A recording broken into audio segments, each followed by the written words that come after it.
Imaginez un Japon divisé, déchiré par la guerre civile, où chaque seigneur de guerre lutte pour le pouvoir.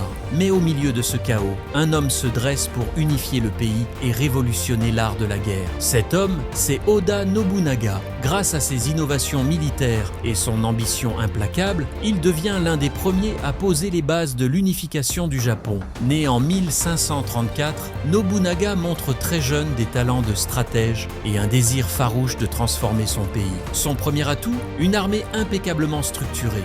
Nobunaga divise ses troupes en unités spécialisées. Chaque unité, qu'il s'agisse de fantassins, d'archers ou de mousquetaires, avait un rôle stratégique précis. L'innovation majeure de Nobunaga réside dans l'utilisation des mousquets, une arme encore peu répandue au Japon à l'époque. Nobunaga adopte cette technologie venue d'Occident, mais il ne s'arrête pas là. Lors de la bataille de Nagashino en 1575, il organise ses mousquetaires en 3 lignes successives. Pendant qu'une ligne tire, une autre recharge. Cette tactique permet un feu continu et décime la cavalerie du clan Takeda, réputée invincible.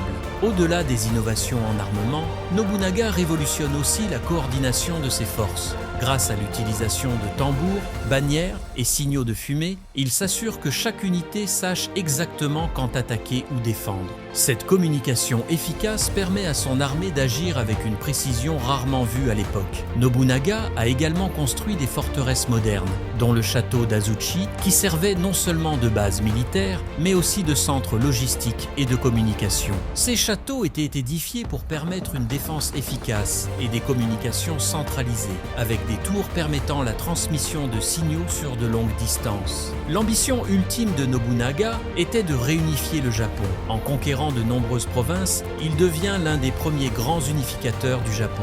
Mais son rêve s'interrompt brusquement en 1582, lors de l'incident du temple Onnoji, où il est trahi par l'un de ses propres généraux, Akechi Mitsukide.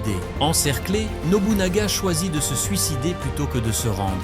Mais son œuvre ne meurt pas avec lui. Ses successeurs, Toyotomi Hideyoshi et Tokugawa Ieyasu, finiront ce qu'il avait commencé, l'unification complète du Japon. Oda Nobunaga n'était pas seulement un brillant stratège, il était un visionnaire qui a révolutionné l'art de la guerre au Japon.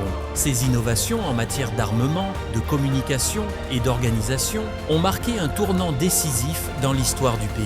Pensez-vous que le Japon aurait été unifié sans Oda Nobunaga ?